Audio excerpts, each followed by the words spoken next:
Back after the break. आज ही जनाब अली 2 जून है और जिस तरह के आपको पता है कि पहली ज़िकत भी है, यानी पहला चांद की तारीख भी है, चांद का महीना शुरू हो चुका है। लेकिन इसकी अहम बात यह है कि आज मर्क्यूरी 2 ज़िकत ऐसी सॉरी मर्क्यूरी का जो रेट्रोग्रेड होता है वो अपने ख़िताम को पहुंचा है। पिछले 3 हफ्तों से अगर आप किसी भी तरह की उलझन का शिकार हैं, आपकी कम्युनिकेशन बहुत ज्यादा डिस्टर्ब हुई है, मवासलात का तमाम जो निज़ाम है दरम भरम हुआ है, अगर आप कॉन्ट्रैक्ट साइन कर रहे थे तो उसमें ऊंच नीच आ रही है, तो उसका सारा का सारा इल्जाम आप मर्क्यूरी रेट्रोग्रेड पे डाल सकते हैं। मर्क्यूरी वैसे तो मवासलात का, कम्युनिकेशन का सितारा गर्दाना जाता है और उसको सोचते सोचते, क्योंकि I have an interest in astrology, मैं अक्सर लोगों से बात करती हूँ तो लोग कहते हैं नहीं ये मन घड़त चीजें होती हैं। लेकिन अगर आप माने ना माने, चाहे टैरो कार्ड रीडर की बात करें, पामिस्ट की बात करें, एस्ट्रोलॉजी की बात करें, जब इसका जिक्र आता है और अगर आपको अपना ज़ोडिएक स्टार पता है तो आपका इंटरेस्ट भी आ ही जाता है। हर शख्स इस जुस्तजू में लग जाता है कि उसका दिन कैसा गुजरेगा, महीना कैसे गुजरेगा,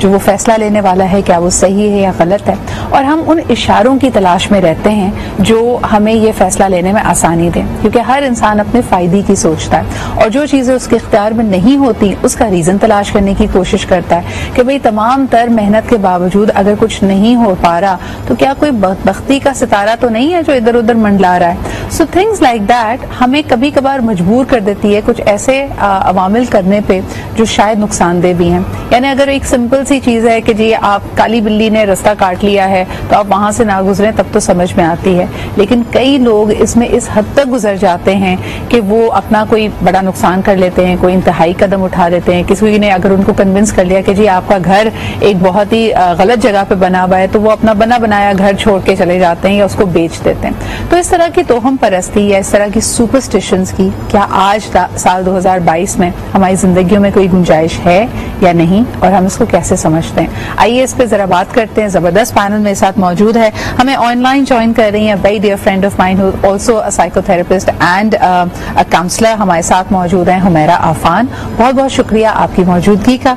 इसके अलावा कराची में हमारे साथ मौजूद हैं मिसेस इरम जिया, जो यकीनन दीन की रूह से भी और माशरती तरीके से भी इस सब्जेक्ट को ऑफ कोर्स एड्रेस करेंगी। And last but definitely not the least हमारे साथ मौजूद हैं शान अरायन, जो कि प्रोग्राम होस्ट हैं उर्दू पॉइंट पे, और आई एम श्योर उन्होंने कई ऐसी स्टोरीज कवर की हैं और लोग जिस हद तक गुजर जाते हैं अपने सुपरस्टिशन को लेकर, आई एम श्योर जब उन्होंने उनको फेस टू फेस देखा, उनका इंटरव्यू किया, तो he will have a lot of value to add to the discussion. तो बहुत बहुत शुक्रिया आप सब लोगों की आमद का। शान, अगर गुफ्तगू का आगाज मैं आप ही से करूं, मुझे बताएं कि जब आप इस तरह की कोई सुपरस्टिशन पर बिलीव करने वाले इंसान की स्टोरी को कवर करते हैं और देखते हैं कि उनका यकीन इतना पुख्ता है कि वो किसी भी चीज से पीछे नहीं हट रहे और उसको डिफेंड कर रहे हैं, तो आप कैसा महसूस करते हैं और आपकी उनके बारे में क्या अंडरस्टैंडिंग होती है? बहुत शुक्रिया ज़िदा। असल में आप देखें तो ये काफ़ी एक्सट्रीम लेवल पर चले जाते हैं, मिसगाइड किया जाता है लोगों की बातों के अंदर। अगर उनको ले लें तो हमने ये देखा है कि एक दूसरे की जान तक ले ली जाती है। अच्छा। माँ बाप जो हैं वो आप देखें कितने सारे केसेस हैं जिसमें बच्चे अपने माँ बाप की जान ले लेते हैं। गांव देहात में, दूर दराज के इलाकों में आपने देखा होगा कि अक्सर वाकयात आप भी सुनते हैं कि मेरी नजर से एक वाकया ऐसा गुजरा था कि किसी शख्स को किसी आमिल ने, किसी ढोंगी बाबा ने ये कन्विंस कर दिया था कि अगर तुम्हारी 2 बेटियां उनमें से किसी एक की कुर्बानी दे दोगे तो औलाद नरीना हो जाएगी, और ये बहुत बड़ा केस बना था और उस शख्स ने, उस संगदिल इंसान ने वाकई इससे वो पीछे नहीं हटा था। तो ऐसे वाकयात हमारे सामने आते हैं। आप बिल्कुल ठीक कह रही हैं। और एक इंसिडेंट ये भी हुआ था कि एक आमिल ने एक बंदे को मशवरा दिया कि अपने बेटे के सर पर जाके कील ठोक दें, और उसने जाके ऐसे ही किया, उसके सर पर जाके 10-12 कील। पेशावर में भी हाल ही में एक वाकया आया था, जो एक प्रेग्नेंट खातून पहुंची थी वहां पे और उनको कहा गया कि अगर वो इस तरह अपने स्कल में, अपने हेड में कील ठुकवा लेती हैं तो उनको औलाद नरीना मिलेगी। इरम जी, जब आप ऐसे वाकयात सुनती हैं क्या रद्द अमल आता है आपका, यानी what is your response to them? औज़ुबिल्लाहिमिनश्शैतानिर्रजीम, बिस्मिल्लाहिर्रहमानिर्रहीम। सिद्रा, बहुत अफसोसनाक वाक़यात होते हैं, लेकिन मैं समझती हूँ कि यहाँ इंसान की वो कमजोरियाँ शामिल होती हैं जो शायद परवरिश का कहीं हिस्सा रह जाता है, कहीं कमी रह जाती है माँ बाप के सिखाने में, माशरे की कुछ करवाहट उनके अंदर आ जाती है, और अपने ऊपर से जब एतबार खत्म हो जाता है तो इंसान फिर इस तुहम परस्ती के रास्ते पर चल पड़ता है कि वो सोचता है कि मैं इसका सहारा ले लूं, मैं उसका सहारा ले लूं। जबकि अगर तुम देखो, हम जिस दीन से ताल्लुक रखते, उसमें तो इसकी कोई गुंजाइश है ही नहीं कि हर फैसला जो है वो मेरे रब का है। कि इवन अल्लाह ताला यहाँ तक फरमाते हैं कलाम पाक में कि तुम पे जो परेशानी आती है वो तुम्हारे अपने अमाल का नतीजा है, हम तुमको यूं परेशानियों में मुब्तला नहीं करते। तो बेसिकली जब अपने अंदर कोई कमी, कोई कजी, कोई कोताही पैदा हो जाती है तो हम अक्सर उसको ओवरकम करने के लिए किसी तोहम परस्ती की तरफ चले जाते हैं। और कभी कोई ये लोगों का इतना बिलीव बन जाता है, यकीन मानो बिल्कुल उसी तरह से जैसे कोई स्ट्रेस का मरीज होता है और उसको लगता है कि मुझे हार्ट अटैक आने वाला है। अच्छा, ये कंडीशनिंग भी तो की जाती है कई दफा। अगर आप देखें, मुझे नाम भूल रहा है लेकिन नेटफ्लिक्स पे आपके पास वो कहानी मौजूद है कि पूरे के पूरे खानदान ने जो एक साथ खुदकुशी कर ली, और फिर I did not have the heart to watch it, लेकिन जो मैंने सुना है कि उनमें से घर में से कोई एक शख्स था जिसकी बिलीव थी कि वो जो वाले साहब गुजर गए थे वो अभी भी कम्युनिकेट करते हैं, एंड ही और she was able to convince the entire family कि हाँ जी ऐसा ही है और अब वो जो कह रहे हैं वो हमें पूरा करना। और बड़े पढ़े लिखे लोग थे, बहुत वेल ऑफ लोग थे। इसके अलावा अगर आप कराची में मेरे ख्याल से 20 साल पहले चले जाओ तो तुम्हें वो किस्सा याद होगा कि जब पूरे एक बड़े से संदूक में पूरी फैमिली को बंद करके उस आदमी ने समंदर में यही हॉक्स बे पे या कहीं पे कि जी हमारा बुलावा आया है और हमें इस तरीके से बुलाया गया है, तो खाने पीने के साथ छोटे शीरखार बच्चे सबके साथ ताले शाले डाल के वो संदूक जो था वो समंदर में डाल दिया था इतना बड़ा।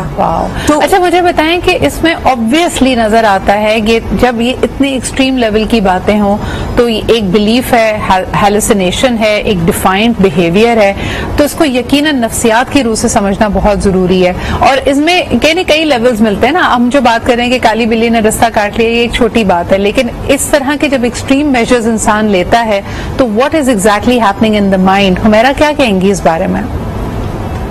So that's a lot about self doubt. Okay. जब शक आपके दिमाग में आ जाए और जरूरी नहीं है कि ऐसे लोग सिर्फ इन्हीं चीजों के ऊपर ही शक करें, वो आम लोगों पर, आम जिंदगी पे हर चीज पर ही फिर शक करते हैं। जब आपके दिल में शक बैठ जाए, आपके दिमाग में शक बैठ जाए कि काली बिल्ली ने रास्ता काट दिया और अब मैं घर से निकलूंगा तो मेरे साथ कुछ बुरा होगा, तो शक का फिर कोई इलाज नहीं है। सही। एंड समवेयर ये सेफ्टी और रिस्क का भी एक फैक्टर आता है कि आप कितना सेफ फील करते हैं इन्हीं चीजों के अंदर रहकर, और कितना आप रिस्क लेना चाहते हैं कि इसको डिफाई करके, डिनाई करके बाहर निकल के। तो कहीं कहीं आपकी नफ्सियात के अंदर, आपकी साइकोलॉजी के अंदर ये चीज बहुत एम्बेडेड होती है, अभी से नहीं बल्कि हमारे पेरेंट्स, हमारे पुरदर पुश्त से। मैंने हमेशा यूजुअली मैं ट्रांस जनरेशन की बहुत बात करती हूँ, लेकिन ये भी फिर हमारे काफी आबा और अजदाद की तरफ से भी आता है दोबारा कि बिकॉज तुम्हारे दादा इस दिन ट्रैवल नहीं करते थे, तुम्हारे फादर नहीं करते तो हम भी नहीं करेंगे। फिर वो बच्चे की साइकी में एक चीज रीइंफोर्स हो कि कई लोगों को आप देखिए पेमेंट्स जो होती हैं या कोई लेन देन का मामला मंगल के दिन नहीं करते कि जी मंगल के दिन नहीं करना, या जुमेरात के दिन कई चीजों को शुरू करना बेहतर समझा जाता है। खैर उसकी हमें लगता है कि कुछ वो कल्चरल चीजें भी हैं। जैसे अगर हम अपने हिसाब से देखें, हमारे ईमान के हिसाब से जुम्मे का दिन बड़ा मुबारक है, तो कई चीजों के लिए जुम्मे के दिन का ही इंतखाब किया जाता है कि भाई चलें उसकी बरकतें हम समेट लें। लेकिन रिलीजियस कॉनोटेशन हो तो मेक सेंस, लेकिन अगर कोई घर के अंदर आप फैमिली में किससे बात कर रहे हो और फिर बोले कि क्यों व्हाई इज दिस, बिकॉज वो रिलीजियस से फिर हट जाता है, कहते बिकॉज हमारे फैमिली में ट्रेडिशन ही यही है, बिकॉज हम करते ही ऐसे। तो यही वो ट्रेडिशंस हैं जो आके जाके इतना पक्का हो जाते हैं, फिर आप इसको इतना कम्युनिकेट करके, इतना बिलीव करके आप इसमें इतना बाउंड हो जाते हैं कि आपकी सेफ्टी से कनेक्टेड होती है। फिर इससे बाहर निकल मेरा एक कॉलर हमारे साथ है, फिर हम मजीद भी जानेंगे कि नफ्सियात यानी नफ्सियात का सब्जेक्ट सुपरस्टिशन को कैसे देखता है। But let's first take a caller. Hello जी, अस्सलाम वालेकुम। वालेकुम अस्सलाम जी, कौन सा आप कहाँ से बात कर रहे हैं? बेटा से मैं अब्दुल सलाम बात कर रहा हूँ लियाकताबाद से। जी सर, क्या कहेंगे? मैं इस पे छोटा सा कमेंट करना चाहता हूँ जी। कौम परस्ती की बात यह है कि जो अल्लाह पर यकीन रखता है वो इन बातों पर यकीन नहीं रखता। सही। बल्कि नजर में तो ये शिर्क के जुमरे में आता है। हर अमल के साथ ही उसका नतीजा भी साथ ही मुरतब होता है। हर काम अल्लाह के कानून ही के मुताबिक होता है। अल्लाह पर यकीन और भरोसा करना चाहिए। बिल्कुल सही, बिल्कुल सही। लेकिन आप नहीं समझते, मुझे कभी कभी ये भी लगता है कि इंसान इतना बेचारा सताया हुआ होता है, उसकी कई ऐसी ख्वाहिशें होती हैं जो पूरी नहीं हो रही और आप फ्रस्ट्रेशन का शिकार हो रहे हैं। तो कभी कभार ऐसी सुपरस्टिशियस कोई बात या कोई अमल अगर तो वो बेजरर है तो आपको थोड़े अरसे के लिए बहलावा दे देता है, सहारा दे देता है। इस पे आप क्या कहेंगे? सर, बहलावों और सहारों से जिंदगी नहीं गुजरती, यकीन कामिल हो अल्लाह के ऊपर, अपनी कोशिश करें, इंशाल्लाह अभी नहीं तो कभी ना कभी उसका नतीजा जरूर निकलेगा। ठीक है, बिल्कुल सही। बहुत बहुत शुक्रिया आपके कॉल करने का इरम जी। लेकिन इसको फिर फेथ हीलिंग और जो हम स्पिरिचुअल हमारी प्रैक्टिसेस होती हैं उसके हवाले से क्या कहेंगे? मिसाल के तौर पे इंसान अपने घर में भी अपने मुसल्ले पे भी नमाज में दुआ करता है, लेकिन अगर आपको कहा जाए कि अल्लाह के किसी प्यारे वली के दरबार में जाकर आप दुआ कीजिए, वहां पे फॉर एग्जाम्पल फातिहा पढ़िए या वहां पे जाके कुछ चैरिटी कीजिए तो आपकी मन्नत, आपकी मुराद पूरी हो जाएगी, इसको आप कैसे देखती है? Is it superstition? नहीं, इसको मैं तोहम परस्ती नहीं मानती, क्योंकि देखो अल्लाह के नजदीक हमारी कोई भी दुआ जो है वो सरकार अलैहिस्सलाम पे दरूद पढ़े बगैर मुकम्मल नहीं होती, वो अल्लाह रब्बुल इज्जत की बारगाह में नहीं जाती। अब सरकार अलैहिस्सलाम से मोहब्बत करने वाले जितने लोग हैं, वो लोग जिन्होंने अपनी पूरी जिंदगी अल्लाह की राह में लगा दी, तो अल्लाह ताला तो अपने चुने हुए बंदों के सदके में इस दुनिया को, जो इस दुनिया से जा चुके हैं और जो इस दुनिया में मौजूद है, एक हकीकत है कि उनके सदके में अल्लाह इस दुनिया को बहुत सारी जगहों पे संभाले हुए है। और मैं, हाँ, ये जरूर है कि आप किसी भी वलीउल्लाह के आप मजार पे जाते हैं, आप फातिहा पढ़ें और आप वहां अल्लाह से ये दुआ मांगे कि या अल्लाह मैं तेरे इस नेक बंदे के आए हो तो इसके सदके में मुझे दे, अपने सरकार के सदके में दे, इसके सदके में मुझे या मेरे रब अता कर। हाँ, वहां तो हम परस्ती हो जाती है जहां पे लोग डायरेक्ट होने लगते हैं, क्योंकि मांगना तो सिर्फ अल्लाह ही से है ना। लेकिन इसमें मैं तुम्हें एक बात ये भी बताऊं सिद्रा, कभी कभी लोगों का बिलीव इतना हो जाता है, फाइल कोट माई एल्डर सिस्टर, तुम यकीन मानो वो सारी जिंदगी जब पेपर देने जाती थी, मुझे उसका याद है यूनिवर्सिटी में इंटर में, she was using my pen and my watch. उसको मैं तंग करने के लिए अपनी बहन, अगर वो सुन रही हो आमा, तो मैं छुपा देती थी और वो ज़ारो कतार रोती थी, बिकॉज शी वॉज टॉपर माशाल्लाह। अच्छा, बाय द वे ये कई लोगों के साथ होता है आशान, अगर आप नोटिस करें बहुत सारे स्टार्स ऐसे होंगे जिनको लगता है कि उनका कोई लकी पेन है, कोई लकी मूव है। आप कई सितारों के जो ड्रामे होते हैं या फिल्में होती हैं उसमें देखा जाता है कि किसी खास हर्फ से या अल्फाबेट से उसका नाम शुरू होगा, क्योंकि फेथ है जी कि अगर इस तरह किया तो मूवी हिट हो जाएगी, ड्रामा हिट हो जाएगा। इस पर आप क्या कहेंगे?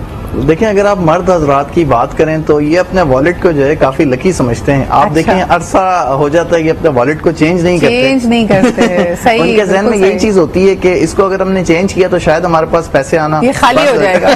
जो दूसरा वॉलेट होगा वो सिर्फ वॉलेट होगा, ये वॉलेट पैसे हैं। ऐसा ही है। तो इस तरह की काफी सारी मिसालें मिलती हैं। सेकंड, आपने वो काली बिल्ली के हवाले से जिक्र किया था, मैं एक चीज इसके अंदर मजीद ऐड कर दूं। आपने सुना होगा पहले जमाने में ये चीज ज्यादा थी, लेकिन अब लोगों में आहिस्ता आहिस्ता अवेयरनेस आती जा रही है। कहते थे कि शादी ब्याह में जो है वो काले जोड़े नहीं इस्तेमाल करने चाहिए, ठीक है, इससे कोई नुकसान हो सकता है, कोई भी मतलब मसले मसाइल हो सकते हैं। लेकिन शादी में लोग बेशक काले बैठे हों, उसका मसला नहीं है, लेकिन शादी के अंदर कपड़े काले ना इस्तेमाल किए। रंगों से जो लोगों की मुख्तलिफ एक्सपेक्टेशंस जुड़ जाती हैं वो भी एक हकीकत है। हुमैरा, आपको याद होगा एक जमाने तक, और इसको एक अच्छी कॉनोटेशन में, कि भाई गिलाफ काबा का जो कलर है वो सियाह है, तो कई लोग आप देखें कि सियाह जूते नहीं पहनते थे बहुत अरसे तक, उनका ख्याल था कि भाई ये ताजीम के खिलाफ है। ऐसी बातें और रंगों से जो हम स्टोरीज एसोसिएट कर लेते हैं, क्या वो भी सुपरस्टिशन है आपके ख्याल में? आई थिंक वही बात है ना सिद्रा, कि it's tried and tested. Superstition अगर हम जोड़ भी रहे हैं तो कहीं ना कहीं पे वो कोइंसिडेंटली ठीक हो भी जाती है। सही, जरूरी नहीं कि हर बार से वो सुपरस्टिशन ही रहे। कई बार अगर एक दफा आपने काली बिल्ली ने आपका रास्ता काट भी दिया तो शायद आपका काम वाकई ही खराब हो जाए, और शायद बाकी कभी खराब ना भी हो। तो कभी कभार ये चीजें ट्रायल एंड टेस्ट होकर आपका दीन ईमान, आपका फेथ और पक्का कर देती है कि हाँ देखो मुझे पता था ये होगा। लेकिन हुमैरा, उसमें मैं आपसे पूछना चाहूंगी, I recently came across this phenomena कि हमारे ब्रेन में, हम पहले कहते हैं ना एफर्मेशंस हो, जो आप सोचते हैं वो ही आपको दिखने लग जाता है, and you visualise it. There is something called the reticular activation, कि यानी अगर मैं किसी चीज को फेथ बना के चलूं, मिसाल के तौर पे मैंने सोचा है कि मैं फलानी गाड़ी खरीदूंगी, तो आप जब सड़क पे निकलेंगी आपको हर तरफ वही गाड़ी नजर आने लगेगी, आपका ब्रेन उसको फिर फिल्टर आउट करके वो इन्फॉर्मेशन आप तक देता है। तो इसी तरह आपने अगर कुछ सोच लिया कि ये फलानी चीज मेरे लिए खुशबख्ती है या फलानी चीज बड़ी नहुसत की अलामत है, तो फिर आपकी पूरी जिंदगी और वाकयात और हालात उसी तरफ ले जाते हैं, आपको एसोसिएशंस बना देते हैं ना कि ये मेरे लिए पॉजिटिव है, ये मेरे लिए नेगेटिव है, एंड ये चीज मेरे लिए बुरी है, ये चीज मेरे लिए अच्छी है। अगर मैं ये करूंगा तो मेरे फायदे में होगा, मैं ये करूंगा तो मेरे नुकसान। तो वो आपका ब्रेन एसोसिएशंस भी बना लेता है, और यही फिर एक्सपीरियंस से करते करते यही चीजें कंफर्म हो जाती है या इनवैलिडेट हो जाती है। अच्छा, मुझे बड़ा इंटरेस्टिंग लगता है जो लोग न्यूमरोलॉजी या नंबर्स में इंटरेस्ट रखते हैं, और खास तौर पे आप देखिए कि जैसे ही क्रिकेट सीजन आता है तो मैच में जी फलानी मैच में भी इसने इतने ही नंबर बनाए थे और आज ही की तारीख पे फलाने बैट्समैन ने ये किया था, तो they try to bring in coincidences and patterns. मुझे ये बताइए, मेरे तमाम पैनल से मेरा सवाल होगा, इरम जी, पैटर्न्स को आप क्या कहेंगी? ये सुपरस्टिशन की वजह से इमर्ज करते हैं, हमारा जहन इनको खुद तख्लीक करता है, या we are just trying to make sense of the world? अच्छा, मैं इसको तो हम परस्ती नहीं लेती, सुपरस्टिशियस मैं नहीं समझती इस बात में, क्योंकि अगर मैं अपने तीनों बच्चों का जिक्र करूं तो मेरा बेटा जो है उसकी डेट ऑफ बर्थ है 15 जनवरी, मेरी बेटी जो है उसकी 23 मई, और जो सबसे छोटा वाला है वो है 13। तो अगर वो देखो तो बड़े वाले की 5 and 1 + 6, जो छोटी बेटी है उसकी 2 and 3 is 5, और मोहम्मद की जो है वो 3 and 1 is 4। तो वो एक बड़ा कोइंसिडेंस हो गया 456 या 654। लेकिन मैं आपको बताऊं बड़ी इंटरेस्टिंग चीज, अभी हाल ही में हमने देखा कि भारत के 2 मशहूर गुलकारों की एक के बाद एक डेथ्स होती हैं, एंड पीपल आर कम्प्लीटली इसी तरह के जब वो इंसिडेंट्स को स्टिच टुगेदर कर रहे हैं तो काफी हैरानकुन इसमें आपको सिमिलैरिटीज नजर आ रही हैं। सबसे पहले जी सिद्धू मूसेवाला की अगर बात की जाए, उन्होंने उनके मरने से कोई 6 रोज कबल एक गाना रिलीज होता है जिसमें वो यंग डेथ का जिक्र करते हैं कि जी जवानी में जनाजा उठने का उसमें जिक्र होता है, and 6 days later he dies. उससे पहले वाला जो उनका गाना था वो दफा 295 के हवाले से, 295 के हवाले से था कि जी इंडिया में, और एक पॉलिटिकल सॉन्ग की तरह का था। लेकिन अगर हम देखते हैं तो उनकी डेथ 29 ऑफ मई को होती है, तो the date becomes the same. इसके अलावा हमने कल केके का जिक्र यहाँ पे किया जो एक लाइव परफॉर्मेंस के दौरान उनकी डेथ होती है, and it remind you Mukesh के मायानाज सिंगर थे, वो भी जब अमेरिका पहुंचे थे तो वो अपने कॉन्सर्ट से पहले उनका इंतकाल हो गया था लाइव कॉन्सर्ट से। उनकी एज भी 53 थी, and people like KK was also 53। तो समटाइम्स दीस पैटर्न्स इमर्ज। ये सुपरस्टिशन है नहीं है, इसके बारे में हम क्या कहें? जी जनाब, कॉल करके ये भी बताइए कि मुख्तलिफ किस्म की सुपरस्टिशन जिसके बारे में आप सुनते रहते हैं, या कोई ऐसा अकीदा जिसकी बेसिस आपको एग्जैक्टली पता नहीं है लेकिन आप उसको फॉलो करते हैं और कहा जाता है कि करना भी चाहिए। जैसे अभी एक मिसाल दी गई कि शादी ब्याह के मौके पर लोग काला नहीं पहनते, और अगर कोई मेहमान पहनकर भी आ जाए, खासतौर पर कोई खातून, तो बड़ा मायूब समझा जाता है कि देखो जी ये खुशी के मौके पे कैसा रंग पहन लिया। इसके अलावा मगरिब के वक्त घर में लोग झाड़ू नहीं देते, या समझा जाता है, मुझे अच्छी तरह याद है हमारी मेरी नानी की बहन बच्चों को कहानियां सुनाया करती थी, तो वो जब मुझे लगता है कि शायद वो खुद जब हमसे तंग आ जाती थी शायद उन्होंने ये इसलिए कहा था, लेकिन मैंने कई दफा लोगों से सुना कि दोपहर के वक्त बच्चों को कहानियां नहीं सुनानी चाहिए वरना मुसाफिर रास्ता भूल जाते हैं। So I thought that was really cute. ये वो क्यूट वाली सुपरस्टिशंस में से इसका शुमार किया जा सकता है। हुमैरा, आप बताइए, ये जो सिलसिला मेरे ख्याल में जनरेशन से चल रहा है, कई ऐसी चीजें जिनको हम मानते हैं, प्रैक्टिस करते हैं, वो कब और कैसे शुरू हुई हमें नहीं पता, लेकिन अगर उनके बारे में कोई सवाल कर ले तो क्या इट चीजेस ऑफ पीपल, यानी उनको बुरा लगता है कि भाई क्यों उनके अकीदे को या सुपरस्टिशन को चैलेंज किया जा रहा है?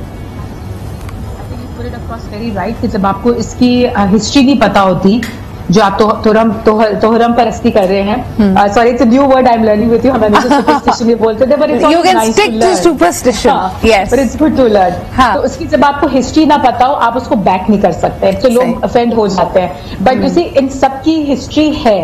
I would disagree if I से कि खाली हवा की बातें हैं, जैसे अगर बोलते हैं कि शादी पे काला नहीं पहनते, because black is usually associated with grief, death, तो बिकॉज वो डेथ से एसोसिएटेड होता है इसलिए वो किसी खुशी के मौके पे कहते हैं कि नहीं पहना करो। जैसे हम कभी बोलते हैं कि रात को नाखून ना काटो, वाई, बिकॉज कटते कटते स्किन कट सकती है। असल में इन सब चीजों के पीछे अगर आप देखो सीधा हिस्ट्री है, हमें नहीं पता, वो एक अलग बात है, but it's good to always learn, because जब आपको कोई चैलेंज करता है। अच्छा, मुझे ये भी लगता है हुमैरा कि कई स्टोरीज जो होती है ना वो यूनिवर्सल होती हैं, और उनकी यूनिवर्सैलिटी इस तरह पता चलती है कि वो कई कल्चर्स में होती है, लेकिन उसको वो देखते अपने अपने अंदाज में। शान, आपको ऐसा लगता है कि कहानी एक जैसी है और कुछ कुछ जगहों पे फ्लिप हो जाती है? जैसे किसी को अगर काली बिल्ली से डर लगता है तो कुछ कल्चर्स में समझा जाता है कि शायद सफेद बिल्ली। इसी तरह अगर आप उल्लू को देखें तो हम उसको जो ना बहुत ही निकम्मा और नालायक जानवर गंदाते हैं, और किसी को अगर पुट डाउन करना हो तो उसको उल्लू की मुशाबहत देते हैं। जबकि वेस्ट में समझा जाता है कि भाई ये तो रात भर जागता है, जब सारे लोग सो जाते हैं और अपनी खुराक तलाश करता है तो ये बड़ा अक्लमंद है, तो वहां पे वो अक्लमंदी की निशानी है। आप इसको कैसे देखते हैं? इसमें डिफरेंट तरह की चीजें हैं। जैसे आपने स्टार्टिंग में एक बात ये भी कही कि झाड़ू जब कहते हैं कि नहीं देनी चाहिए, इससे भी नुकसान होते हैं। एक छोटा सा वाकया है हमारे सामने का, एक जानने वाले थे, उनका एक रेस्टोरेंट है, तो वो अक्सर वहां पर झाड़ू दिया करते थे शाम के टाइम भी। एक दो लोग कहते थे ना दिया करें, नुकसान हो जाएगा। कुछ टाइम बाद वो अल्लाह की तरफ से बीमार हो गए, मतलब कि उनकी बॉडी के अंदर कोई मूवमेंट नहीं रही, सिर्फ आंखें खुली हुई थी, सांस लेते थे। काफी सारी जगह पे चेक करवाया, काफी सारी जगह पे जाते रहे, तो लोग ये बातें करना उन्होंने शुरू कर दी कि इनका चूंकि एक रेस्टोरेंट था, ये मगरिब के टाइम झाड़ू लगाया करते थे, उसके बाद से इनकी ये हालत हो गई। एक समझदार इंसान उनके घर पर आ गया, उसने उनको उठाया, एक न्यूरोलॉजिस्ट के पास उसको ले गए, उसका प्रॉपर चेकअप हुआ, तो पता चला कि वो ज्यादा सोचता था, स्ट्रेस लेने की वजह से उसकी एक नस जो है दिमाग की हल्की सी दब गई थी, जिसकी वजह से उसकी ये हालत हो गई थी। लेकिन लोगों ने उसको जो है वो अपने रेस्टोरेंट में मगरिब पे टाइम झाड़ू देने की वजह से उसको अटैच कर लिया। कई दफा हम स्टोरीज को अटैच भी करते हैं। एक कॉलर हमारे साथ मौजूद है, आइए उनसे बात करते हैं। हेलो, अस्सलाम वालेकुम। वालेकुम अस्सलाम। जी ठीक ठाक? बिल्कुल ठीक ठाक। कौन सा आप कहाँ से बात कर रहे हैं? आप सबको मेरी तरफ से अस्सलाम वालेकुम कबूल हो। वालेकुम अस्सलाम। मैं नौशहरा से बात कर रहा हूँ, मोहम्मद खान अफरीदी। जी सर, क्या कहेंगे? ये जो है ना वहम कौम परस्ती, ये एक बीमारी है जिसका आमतौर पे कहा जाता है कि इसका इलाज हज़रत लुक़मान हकीम के पास भी नहीं था। तो इसलिए इस बीमारी से बचना चाहिए और अल्लाह पे भरोसा करना चाहिए। सही।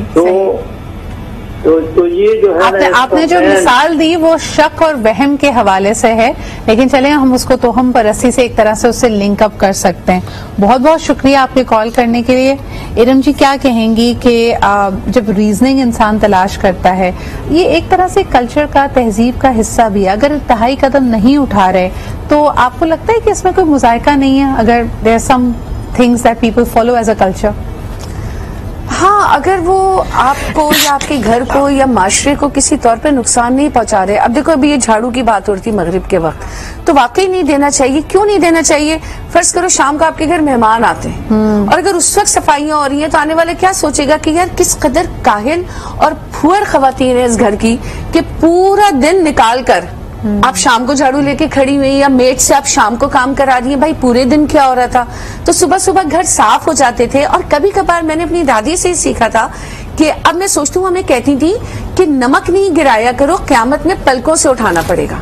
अच्छा। तो मैं लिटरली, मुझे याद है बचपन में एक दो दफा मैंने ये नमक गिरा के मैंने अम्मी से कहा, अम्मी अब क़यामत में हम कैसे उठाएंगे पलकों से, ये तो आंखों में चला जाएगा।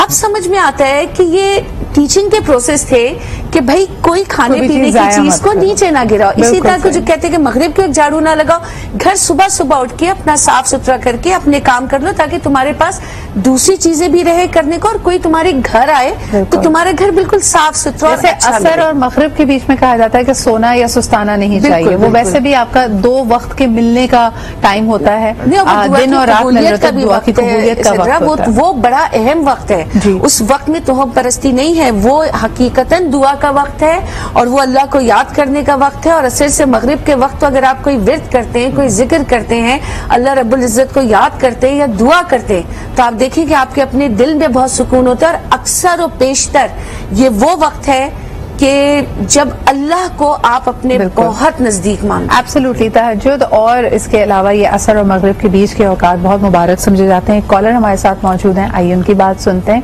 हेलो, अस्सलाम वालेकुम। वालेकुम अस्सलाम। सदर इकबाल साहब, कौन सा बात कर रहे हैं? अकरम कुरैशी अहमदाबाद। जी अकरम साहब, क्या कहेंगे? मैं तो इकबाल के एक शेर से शुरू करूंगा। एक सजदा जिसे तू गरां समझता है, 1000 सजदों से देता है निजात। सदर इकबाल साहब, आप तसव्वुफ, शरीयत और दुनिया के जदीद तकाज़ों से आरास्ता पे रास्ता है। अल्लाह आपको और आपके साथ जितना पैनल मैंने देखा है, आपका प्रोग्राम में सारा देखता हूँ, तमाम लोग अहले इल्म होते हैं, शुक्रिया, अहले दानिश होते हैं। जितना इकबाल साहब, कुरान में अल्लाह ने कहा रात को थोड़ा सा चैन मेरे बंदे, दिल भी तेरा बेनाम, दिमाग का भी सही होगा, मेरे सामने खड़ा हो जाएगा और तेरी हर जरूरत, हर हाजत में पूरी करूंगा तो मैं पहले आसमान पे मौजूद होता हूँ। सही। तो हम जब अल्लाह को छोड़कर देखें, आप हमारे जहन में जब बात बैठ जाती है, अल्लाह फिर उसके मुताबिक फैसला कर देता है कि इस बंदे का गुमान वो उठ गया। तो मैं जैसा सोचता है वैसा ही कर देता हूँ। हमें अपने रब पर मुकम्मल यकीन और रात को थोड़ी देर के लिए हम अल्लाह के साथ खड़े हो जाएं, इंशाअल्लाह सारे मसले हल हो जाते हैं। बिल्कुल सही, बहुत बहुत शुक्रिया अकरम साहब। और बात बिल्कुल आपकी 100% सही है कि हमें अपने जहन को थोड़ा सुकून देना चाहिए। हम अक्सर जिन चीजों की जुस्तजू में तो हम परस्ती में पड़ जाते हैं, मिसाल के तौर पर हमें पैसा चाहिए, सक्सेस चाहिए, कोई खास चीज चाहिए, उसके बजाय अगर हम अपने लिए इत्मीनान क़ल्ब की, सुकून की दुआ करें और उसके लिए आपने बेहतरीन रास्ता बताया कि अल्लाह ताला से लौ लगाई जाए, तो वो बेहतरीन अमल है। लेकिन ये सुपरस्टिशंस क्यों होते हैं, और खास तौर पे क्वेश्चन करने की एबिलिटी, ये जो नई नस्ल है इरम जी, आप समझती हैं ना कि वो सवाल करे तो वालिदैन के पास अगर जवाब ना हो तो कैसे मुतमईन किया जाए। जितनी आपने भी बातें कही हैं, अगर आपके बच्चे इनमें से किसी भी चीज को क्वेश्चन करते हैं तो आपका क्या रिप्लाई होता है? बच्चे बहुत सवाल करते हैं और यकीन मानो कि being a mother, being a teacher, आजकल के बच्चों को मुतमईन करना दुनिया का मुश्किल तरीन काम है, क्योंकि वो उनके पास इतने सवाल होते हैं और कभी कभार लॉजिकल भी बहुत होते हैं और कभी कभार इलॉजिकल भी बहुत होते हैं। अच्छा, आपको उनकी एज देखते हुए उनसे बात करनी पड़ती है। कभी छोटे बच्चे को आप किसी और तरीके से समझ, हम भी कभी कहानियां सुना देते हैं। हाँ। ये मैं सच बता रही हूँ तुम्हें, अपने छोटे वाले को मैं भी कहानी सुना देती हूँ, लेकिन जब मैं अपनी क्लास में होती हूँ, अपने बड़े बेटे के साथ होती हूँ, बेटी को होती हूँ, उसको अगर वो लॉजिक से बात करते हैं तो मैं भी कोशिश करती हूँ थोड़ी सी लॉजिक से मैं बात करूँ कि बच्चे की उम्र क्या है उस हिसाब से आपको देखना पड़ेगा। अच्छा जी, आज का वक्त इतना ही था। आज हमारा प्रोग्राम थोड़ा सा ऑब्वियसली ट्रैफिक और कराची की सिचुएशन को लेकर थोड़ा सा डिस्टर्ब था, बट आई होप कि आप सब अपने अपनी मंजिलों पर आराम से पहुंच गए होंगे। हमारे पैनल का, इरम का, शान का, हुमैरा का बहुत बहुत शुक्रिया कि आप लोग हमारे साथ मौजूद थे। इसी के साथ मुझे इजाजत दीजिए, कल इंशाअल्लाह ताला और मौज़ूआत और एक नए ग्रैंड टॉपिक के साथ हाजिर होंगे। अपना बहुत ख्याल रखें। खुदा हाफिज।